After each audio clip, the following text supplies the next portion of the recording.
एक बार चुन कुसुम सुहाए, एक बार चुन कुसुम सुहाए, एक बार निज कर भूषण राम बनाए, एक बार निज कर भूषण राम बनाए, एक बार सीता ही पहरा हे प्रभु सादर, एक बार बैठे फटिक शिला पर सुंदर, एक बार, एक बार, एक बार, एक बार। राम जी ने स्वयं अपने हाथ से फूलों को तोड़ा और माला बनाई, और माला बना करके क्या किया प्रभु ने, और सीता जी के गले में डाल दी। सीता जी अचंभे में पड़ गई। क्यों? क्योंकि रोज तो सीता जी माला बना करके राम जी के गले में डाला करती थी। सीता जी ने आश्चर्य किया, इस फटिक शिला पर बैठे हैं प्रभु। कहाँ? फिटकरी की शिला पर। जो आप फिटकरी आपके घर में आती है ना, उसी शिला पर भगवान बैठे थे। फिटकरी आरामदायक होती है, फिटकरी की तासीर ठंडी होती है।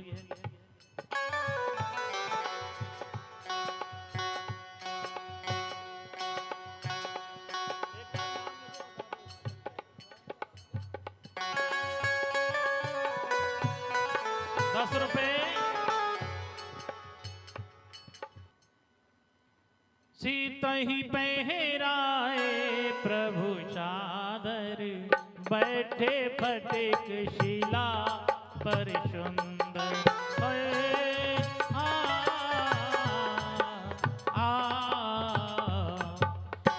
देखिए, ये हम सारी कथा को YouTube पर डालते हैं, बहुत लोग सुनते हैं, और जब बात बीच में नाम बोलते हैं तो अच्छा नहीं लगता, लोगों के मैसेज आते हैं, तो ये अच्छा नहीं है, तो इसलिए हम मना करते हैं।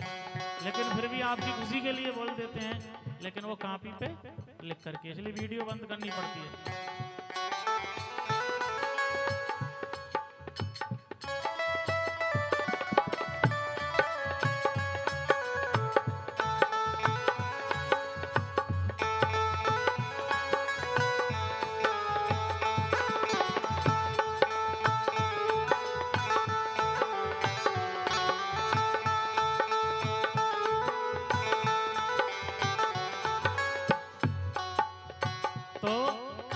सीता जी अचंभे में पड़ गई, आज मुझे माला क्यों पहनाई।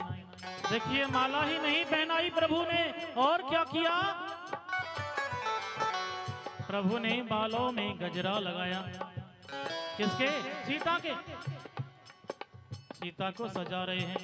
कानों में कुंडल बना करके। किसके? आपने देखे कितने सुंदर कुंडल होते हैं। जब बबूल का फूल आता है ना, कीकर का फूल, जो देसी कीकड़ होता है, देसी बबूल जो होता है, जब उसका फूल आता है और कानों में पहनने लायक बन जाता है, वो कैसा बनता है? पहले टोकस बोलता का, टोकस है, हाँ, बबूल का जो फूल आता है बिल्कुल टोकस जैसा बन जावे। भगवान उनको ढूंढ करके लाए और सीता के कान में पहना रहे हैं।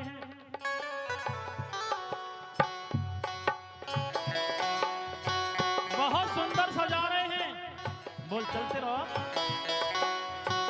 प्रभु ने माला डाली, गजरा लगाया, और कानों में कुंडल और हाथों में कंगना बनाए हैं फूल पत्तियों के प्रभु ने, और सीता को पहना रहे हैं। लेकिन महाराज, ये पति और पत्नी थे। पति अपनी पत्नी को सजाए तो कोई मर्यादा नहीं टूटती, सजाना चाहिए। पत्नी को अपने हाथ से पति को सजाना चाहिए, ऐसा ये हमारी रामायण कहती है।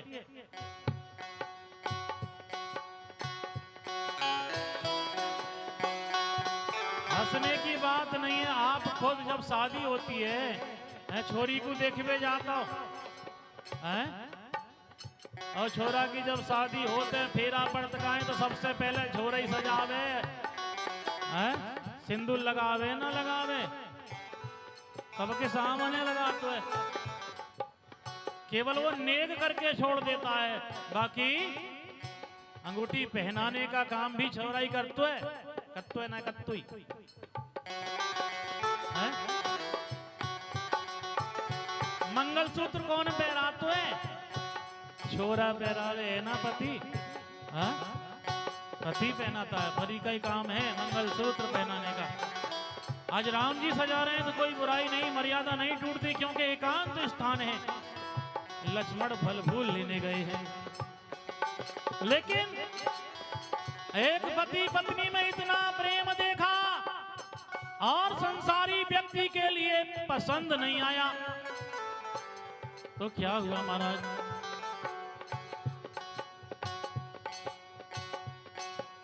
इंद्र का पुत्र जयंत देख रहा था और उसके लिए पसंद नहीं आया, तो क्या किया उसने? सीता चोंच, सीता चरण चोंच हति भागा।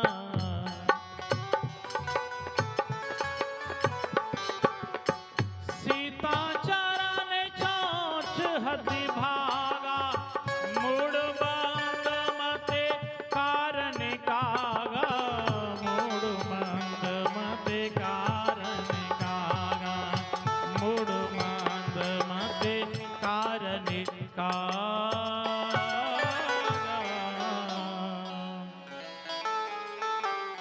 इंद्र का पुत्र कौआ बन करके आया और सीता जी के चरण में चोंच मार करके भाग गया। खून की धारा बहने लगी। राम जी ने देख लिया और जैसे ही राम जी ने देखा, तुरंत जिस आसन पर बैठे थे उसी आसन से एक तिनका निकाला और उसे मंत्र से अभिमंत्रित करके छोड़ दिया। आगे आगे वो कौआ भाग रहा है और पीछे पीछे राम जी का बाण चल रहा है। अच्छा देखिए, इंद्र के बेटे को कौआ ही क्यों बनाया? कुछ और भी बना सकते थे, सुअर बना सकते थे, बाज बना सकते थे, लेकिन कौआ क्यों बनाया? कौआ इसलिए बनाया कि जो दूसरे की जिंदगी में, जो दूसरे के जीवन में जहर घोले उसे कौआ ही बनाया जाता है, हंस नहीं बना सकते। उसके लिए ऐसा काम कौआ ही कर सकता है महाराज। क्यों आया था? आया इसलिए था कि ये ब्रह्म है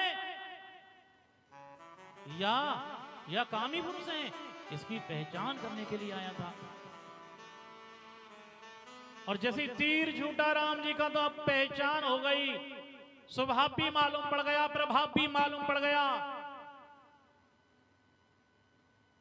अब पछताने लगा। ब्रह्मलोक गया, शिवलोक गया, समस्त लोकों में गया, भय शोक से व्याकुल भागता हुआ। किसी ने बैठने को भी नहीं कहा, किसी ने नहीं कहा। काहो बैठन कहा न ओही, राखी को सके राम कर द्रोही। राम से दोष करने वाले को कौन रख सकता है? अर्थात कोई बैठने की नहीं कहता महाराज। ऐसे व्यक्ति को, अत्याचारी को, आतंकवादी के लिए कोई नहीं बिठाता। आतंकवादी का कोई धर्म नहीं होता, आतंकवादी की कोई जाति नहीं होती। इसलिए सब किसी को आतंकवाद खत्म करना चाहिए। वो ना तो हिंदू का भला है, ना मुस्लिम का भला, ना सिख का भला, ना ईसाई का भला। और कल से इजराइल और हमास के बीच में कितनी मारा मारी चल रही है महाराज, हैं? इजराइल पर आक्रमण कर दिया हमास के आतंकवादियों ने। कितने कितने मासूम बच्चे मारे साहब, सुबह में देख रहा था। इतने इतने छोटे छोटे बच्चों के, किसी का गर्दन काट दिए, किसी के गले काट दिए। बेगुनाहों को कल इतना मारा है जी। तो आतंकवादी की कोई जाति कोई धर्म नहीं होता है। हॉस्पिटल में जगह नहीं है इजराइल के में। इतना बड़ा हमला हमास के आतंकवादियों ने किया। तो आतंकवादी को कोई बैठने को नहीं कहता। माता मृत्यु के समान हो जाती है, पिता शमशान के समान हो जाता है, अमृत विष बन जाता है। ऐसे आताताइयों के लिए अब होश आ गया, हो ब्रह्म है। होश कब आया? जब चिड़िया चुन गई खेत, जब आई तेरी जवानी तुझे होश ना रहा।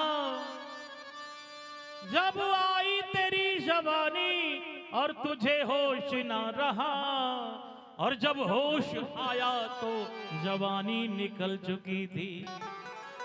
होश कब आता है? जब जवानी चली जाती है। इसलिए भैया जवानी में ही होश आना चाहिए। जैसे जयंत तड़प रहा है, पछता रहा है, ऐसे ही व्यक्ति भगवान राम से द्रोह करके पश्चाताप करता है। जीवन गुजर गया तो जीने का ढंग आया। जीवन गुजर गया तो जीने का ढंग आया। जब शम्मा बुझ गई तो, जब शम्मा बुझ गई तो महफिल में रंग आया। जीवन गुजर गया तो जीने का ढंग आया। जीवन गुजर गया तो जीने का ढंग आया। जब शम्मा बुझ गई तो, जब शम्मा बुझ गई तो महफिल में रंग आया।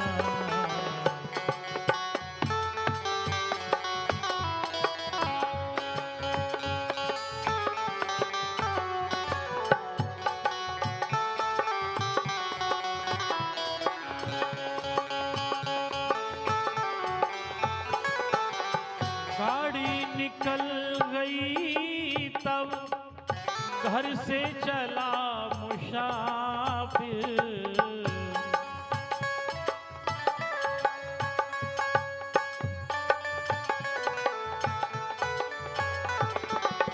मायूस हाथ मलता वापिस बेरंग आया।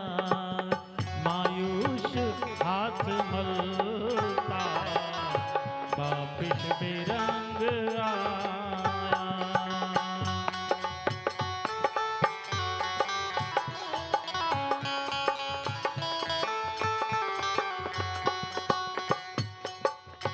मन की मशीनरी ने तब ठीक चलना सीखा। ये मन की मशीनरी कब ठीक चलती है?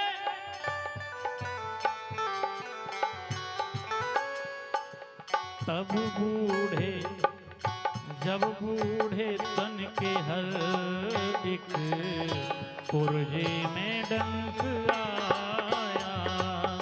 जब बूढ़े तन के हर एक पुर्जे में डंक आया।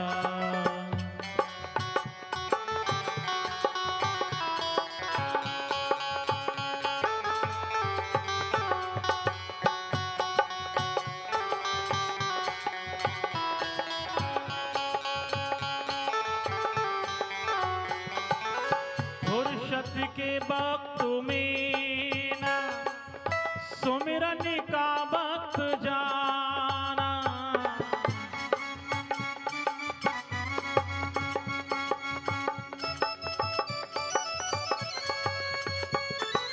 उस वक्त मांगा जब वक्त तंग आया। कब मांगा? बुढ़ापे में।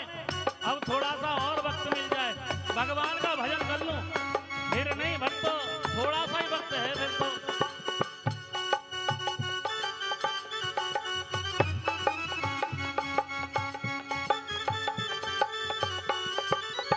हाथों ने न था सिंह अब हथियार फेंक डाले। ये लेखक हैं नत्था सिंह। कभी आपके जमाने में कभी स्वांग करते थे, आज से करीब 40 साल पहले। मैं तो नहीं था उस समय, क्योंकि मेरी खुद उम्र 42 साल है। लेकिन आपके जमाने में कोई नत्था सिंह हुए जहीराबाद क्षेत्र के, स्वांग करते थे। ये उनका बनाया हुआ है। फिर वो पहुंच गए उधर हाथरस की तरफ, वृंदावन की तरफ, उधर रहने लगे। बताते हैं कि ऐसा स्वांग करते थे कि ऐसा लगता था कि बिल्कुल असली रोल हो रहा है, असली दृश्य चल रहा है। तो उनका लिखा हुआ है ये, हाथों ने नत्था सिंह अब हथियार फेंक डाले। कब? यमराज फौज लेकर करने को जंग आया। यमराज फौज लेकर करने को जंग आया। जब शम्मा बुझ गई तो महफिल में रंग आया। जीवन गुजर गया तो जीने का ढंग आया। जब जीवन गुजर जाता है, जब जीने का ढंग आता है महाराज, हैं? फिर क्या, फिर तो कोई फायदा ही नहीं है। इसलिए महाराज व्याकुल हो गया, कोई बैठने को नहीं कहता। किससे? जयंत से। चला जा रहा है, घबरा रहा है, पीछे पीछे राम जी का बाण है। अभी मारा जाऊंगा ऐसा सोच रहा है। सामने नारद जी आ रहे थे। नारद देखा विकल जयंता, लागे दया कोमल चित संता। नारद जी ने व्याकुल देखा, हो क्यों घबरा रहा? कोई गलती की है भैया? अरे क्या हुआ भैया? हाथ जोड़ करके कहता, बाबा बचाओ बचाओ, बाबा बचाओ, बाबा बचाओ। संत का जो हृदय होता है कोमल होता है महाराज। संत का हृदय रूई जैसा होता है महाराज, रूई के समान कोमल होता है। और देखिए संत का हृदय पिघल गया और जैसे मक्खन को तपाने से मक्खन पिघल जाता है,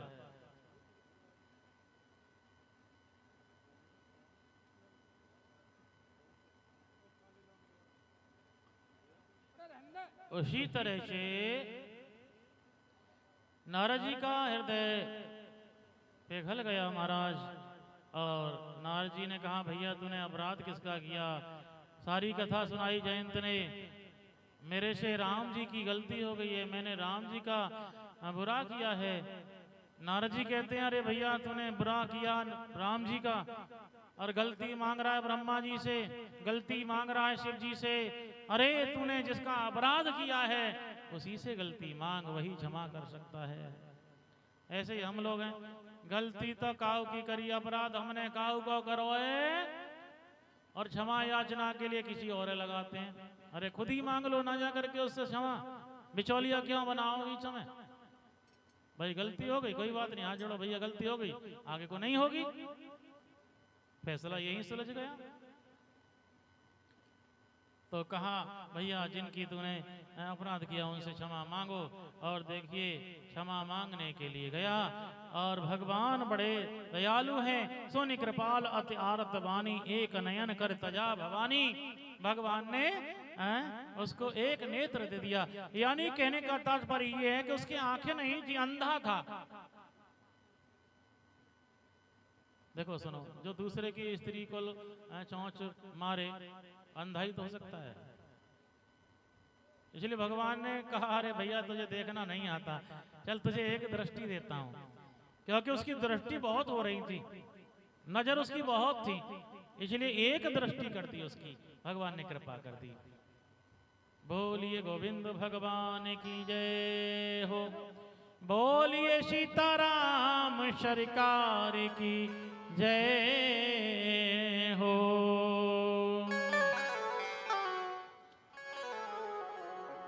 तो कल कथा आगे चलेगी, कल की कथा और है आपके यहाँ, और परसों हवन होगा, प्रसाद वितरण होगा, और अब 2 भजन सुनाऊंगा, उसके बाद आरती। ठीक है ना? 2 भजन और उसके बाद आरती। ना वो मैं सुना रहा हूँ, भजन सुनते रहेंगे सब।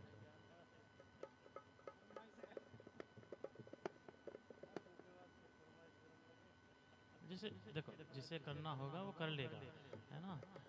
हम कहीं भी डांस की नहीं कहते, कहीं नाचने नहीं कहते, जिसे करना है वो कर लेगा।